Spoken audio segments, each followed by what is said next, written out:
హే, మనం చాలా విషయాలు మాట్లాడుకుంటాం. చాలా విషయాలు నేర్చుకోవాలనుకుంటాం. చాలా బుక్స్ రిఫర్ చేస్తుంటాం. మోస్ట్ ఆఫ్ ద బుక్స్ మనకి వెస్ట్రన్ నుంచి వచ్చుంటాయి. Most of the books out of examples చూస్తుంటాం. మనకు తెలిసిన వ్యక్తి నుంచి కొన్ని ఎగ్జాంపుల్ తీసుకుందాం. అద్భుతంగా ఉంటాయి.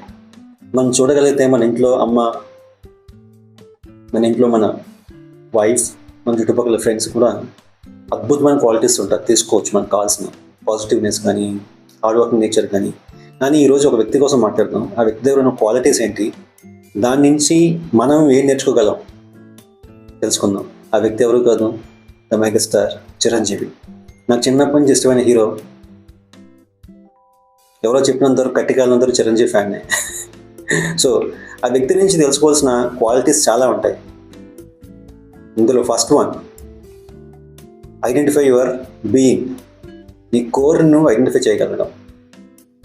మోస్ట్ ఆఫ్ ద లెజెండ్స్ నువ్వు ప్రపంచంలో చూసుకుంటే ప్రతి ఒక్కడు at the age of 10-15, between 10 to 15 వాళ్ళ కోర్ని ఐడెంటిఫై చేయగలుగుతారు. అంటే being, what for the bond. Sachin identify his core being you want to play cricket at the younger stage. Amitabh Bachchan, Rajinikanth, Rahman, you take it any legend, most of them young ఏజ్లో నువ్వు దేనికోసం పుట్టావు identify చేయగలిగితే that is what one of the greatest quality to become a success. So megastar he identified he's being at the younger stage. He want to become a hero. That is the first quality. The second, adding a passion towards your being. That is most important. Adding a passion towards a being. నీ being identify అయిన తర్వాత దానికి passion add చేయాలి. అంటే ఒక Dzire, strong desire. ఆ డిజైర్ని burning desire అంటాం. If you have a burning desire that is not allow you to sleep. పడుకునే అవకాశం ఉంది అంటే unless you see the success. చాలా కసిగా పని చేయాల్సి ఉంటుంది అనమాట. పని చేస్తారు కూడా ఇంటెన్షన్తో. ఎందుకంటే they know that they are born for acting and they add the passion towards that acting. So these two qualities can కలిసి అనుకోండి, no one is going to stop. Okay, first identify your being, second add passion to your being, third down to earth. So that quality makes him next door boy. Humbleness. చాలా మంది ప్రొడ్యూసర్స్కి pet అయిపోయాడు. Humbleness, down to earth quality, తగ్గుండడం, నేర్చుకోగలగడం, వినయంతో ఉండడం. ఎదగాలి అంటే ఎలాంటి క్వాలిటీస్ కావాలో క్వాలిటీస్ అన్నీ నేర్చుకోవడం, ఇవన్నీ ఉండడం వల్ల is most desired person for most of the producers. So identify your being, second add passion to your being, third humbleness, down to earth, fourth leveraging all the possibilities. Leveraging all the possibilities అంటే అవకాశం ఉన్నంత వరకు అన్ని అవకాశాలని use చేసుకున్నాడు. ఆ రోజుల్లో dance చేయడం రాదు, డ్యాన్స్ నేర్చుకున్నాడు. ఆ రోజుల్లో ఫైట్ చాలామంది రాదు, కష్టపడి ఒళ్ళు విరిచి ఫైట్ చేసేవాడు. సో అంటే అవకాశం ఉన్న ప్రతి చిన్నదాన్ని కూడా యూజ్ చేసుకున్నాడు, ఎదగడం కోసం యాడ్ చేసుకున్నాడు. ఫర్ ఎగ్జాంపుల్ ఇప్పుడు చూసుకున్న యూత్ ఉంటారు. Are they utilising the all possibilities? Books ఉంటాయి, మమ్మీ డాడీ ఉంటారు, డబ్బులు ఇస్తుంటారు, ఏసీ బస్సులు ఉంటాయి, ఏసీ క్లాస్ రూమ్స్ ఉంటాయి, AC like everything is so many facilities ఉంటాయి. Are the leveraging that? Leveraging అంటే మనకున్న అవకాశాలను ఉపయోగించుకొని మన గోల్ కోసం ఫైట్ చేయడం. ఈ leveraged all the possibilities to become success. Okay, first of all being, find out your being, add passion to your being and humbleness and down to earth. Leveraging all the possibilities is fourth quality. He utilize every possibility. A fourth one, bounce back. 1 to 10 పొజిషన్లో, top 1 పొజిషన్లో almost 20-25 years ఉన్నప్పటికి కూడా always there lot of pressure from the industry, outside circle. ఒక పొజిషన్లో నిల్చున్నప్పుడు చుట్టుపక్కల నుంచి ప్రెషర్ని handle చేయడం చాలా కష్టం. చాలా నెగిటివిటీ, చాలా అంటే జెలసీ. చిరంజీవి ఫిల్మ్ ప్రతిసారి కొన్ని వందల పార్టీలు జరిగాయి ఇండస్ట్రీలో. Most of the members wanting Chiranjeevi has to fail. అంత ప్రెజర్ని హ్యాండిల్ చేయాలి. పడిపోతున్న ప్రతిసారి చప్పట్లు కొట్టేవారు ఎక్కువ. సో అలాంటి సిచ్యువేషన్ నుంచి బౌన్స్ బ్యాక్ అవ్వడం అనేది it is not easy. Until unless you have a strong mental stability ఉంటే కానీ బయట బౌన్స్ బ్యాక్ అవ్వలేరు. So that is required a fighting spirit. So that is one of the quality which we need to learn from him. ప్రతి ఓటంలో కూడా ఈ he's bounce back, gap తీసుకుని bounce back అయ్యాడు. అదే క్వాలిటీ పాలిటిక్స్లోకి వెళ్ళి ఫెయిల్యూర్ అయిన తర్వాత చెక్కు చెదరకుండా అదే విశ్వాసంతో మళ్ళీ bounce back to the industry. నాకు తెలిసి ప్రపంచంలో 5-6 years గ్యాప్ తీసుకుని మళ్ళీ స్టార్ హీరో కింద ఎంటర్ ఇచ్చి మళ్ళీ 100 days 150 days పిక్చర్స్ తీసింది ఒకే ఒకటి చిరంజీవి. ఆ ఫైటింగ్ స్పిరిట్ మాత్రమే, that quality only brings him back. So that is we need to learn from him. One more thing, first of all identify your core being. Second, add passion to your being. Third, humbleness. Fourth, identify your bounce back from the failures.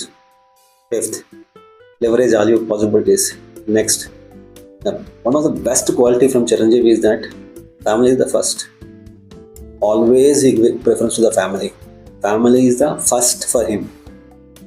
నాకు తెలిసి అప్పుడప్పుడు ఎదుగుతున్న క్రమంలో చెన్నైలో ఫ్యామిలీతో settle అయిన తర్వాత తమ్ముడు చెల్లెళ్ళు పిల్లలను తమ్ముడు పిల్లలను అందరిని తీసుకెళ్ళి ఒక ఇంట్లో పెట్టి పిల్లలతో పాటు సమానంగా చూడాలి అంటే ఆ మనిషికి అందరికి సాధ్యం కాదు. అందరికీ ఫస్ట్ ఆఫ్ ఆల్ నేను, నా భార్య, నా పిల్లలు, తర్వాత ఎవరైనా సరే. అసలు అంత అవసరం ఎవరికి చెప్పండి ఈ రోజుల్లో. అంటే you can understand the heart of Chiranjeevi.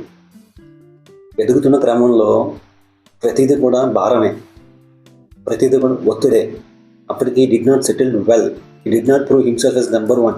Just he started his career and going. ఆ స్టేజ్లో తమ్ముళ్ళని, చెల్లెల్ని, వాళ్ళ పిల్లల్ని వాళ్ళందరినీ తీసుకొచ్చి ఒక ఇంట్లో పెట్టి చూడాలంటే చాలా పెద్ద మనసు కావాలి.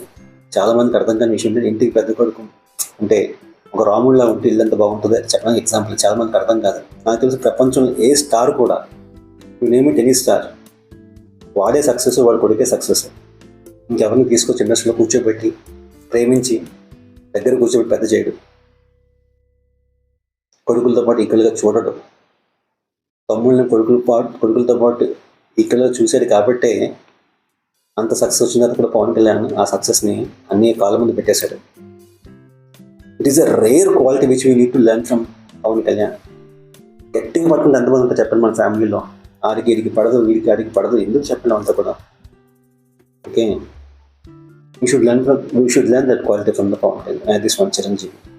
And last but most important quality which I likes very much, నేను ఎప్పుడు గుర్తు తెచ్చుకునే క్వాలిటీ నిశ్చలమైన మనసు.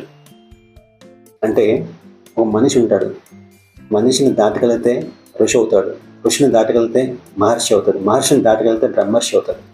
బ్రహ్మర్షి అయితే ఒక నిశ్చలమైన మనసు వస్తుంది. మీరు గమనిస్తే మిమ్మల్ని కానీ నన్ను కానీ ఎవరైనా ఒక మాట అంటే చాలా ఫాస్ట్గా రెస్పాండ్ అవుతాం, చాలా ఫాస్ట్గా వెళ్తాం, చాలా ఫాస్ట్గా ఆర్గ్యుమెంట్ పెట్టుకుంటాం, నువ్వు ఎవరో నన్ను అన్నాను అంటాం. అలాంటిది ఆయన పాలిటిక్స్లోకి వచ్చినప్పుడు, ఆయన బీయింగ్ నెంబర్ 1 పొజిషన్ ఉన్నప్పుడు చుట్టుపక్కల నుంచి ఉన్న నెగిటివ్ కామెంట్స్ కానీ, ఆయన మీద చేసిన మానసిక దాడి, మానసిక హింస మామూలుది కాదు. దాన్ని తట్టుకోవాలంటే ఇట్ ఈస్ నాట్ ఈజీ. అంటే అన్లెస్ ఒక మహర్షివి, బ్రహ్మర్షివి, నీ మనసు ఎంత చంచలం కాకుండా స్థిరంగా ఉండగలుగుతుందో ఇట్ ఈస్ నాట్ ఈజీ. ఒకసారి చూడండి, మనకి ఎవరైనా సరే ఒక కామెంట్ చేస్తే మనం తట్టుకోలేము. అలాంటిది ప్రతి కార్నర్ నుంచి ఆయన్ని కొన్ని సంవత్సరాల పాటు, ఒక 5-6 years పాటు కార్నర్ చేసిన సరే నవ్వుతూ 40 years బ్యాక్ ఏ కసితో అయితే కెరియర్ స్టార్ట్ చేశాడో, 40 years బ్యాక్ ఏ ప్యాషన్తో అయితే కెరియర్ స్టార్ట్ చేశాడో, 40 years బ్యాక్ ఏ బర్నింగ్ డిజైర్తో కెరియర్ స్టార్ట్ చేశాడో, మళ్ళీ కూడా 60 years అదే ప్యాషన్, అదే కసి, అదే బర్నింగ్ డిజైర్తో కెరియర్ స్టార్ట్ చేశాడు. ఆ నిశ్చలమైన మనసు ఎవరు ఎంతమంది ఏమంటున్నా సరే తన వరకు రాకుండా ప్రశాంతంగా తన పని తను చేసుకెళ్ళిపోయిపోయినాం. Wonderful quality. చాలామంది తక్కువ మంది ఉంటుంది. ఎవరికైనా సరే ఒక స్థాయిలో కోపం వస్తుంది అని అస్సలు ఎన్ని పరిస్థితులు వచ్చినా సరే కామ్గా తన పని తను చేసుకుని వెళ్ళిపోతూ అట్ ద ఏజ్ ఆఫ్ 75 కూడా కుర్రోళ్ళు కంఫర్టేటివ్గా కష్టపడుతూ వెళ్ళాలి అంటే దానికి నిజంగా బండి రిజర్వ్ లోపల నుంచి రావాలి. సో అద్భుతమైన క్వాలిటీస్ నిజంగా మనం నేర్చుకోవాల్సి చాలా ఉంటుంది. ఆ మాత్రం ఈ మాత్రం చూసిన సక్సెస్కి, ఆ మాత్రం ఈ మాత్రం చూసిన దానికి ఈగోస్, నేనే చాలా గొప్ప స్టేటస్లు ఇవన్నీ వస్తాయి. కానీ అద్భుతం కదా, ఒక మనిషి ఇన్ని క్వాలిటీస్తో మన ముందు జీరో నుంచి ప్లస్ టాప్ స్థాయికి అన్ని ప్రతికూల పరిస్థితుల్లో కూడా రీచ్ అవ్వడం చాలా కష్టం. బయట నుంచి నువ్వు నేను ఏదైనా అనేస్తుంటాం, ఆవిడ వీడని. నేను ఒక్కసారి being a Chiranjeevi, it is not easy to survive. ఆయనకున్న హర్టిల్స్, ఆయనకున్న problems, it is not easy to bear. But because of his Chiranjeevi is sustained, because of his Chiranjeevi is legend. So మనం నేర్చుకోవడానికి, తెలుసుకోవడానికి one of the best and finest example మనకు తెలిసిన వ్యక్తి megastar Chiranjeevi. Hats off to him.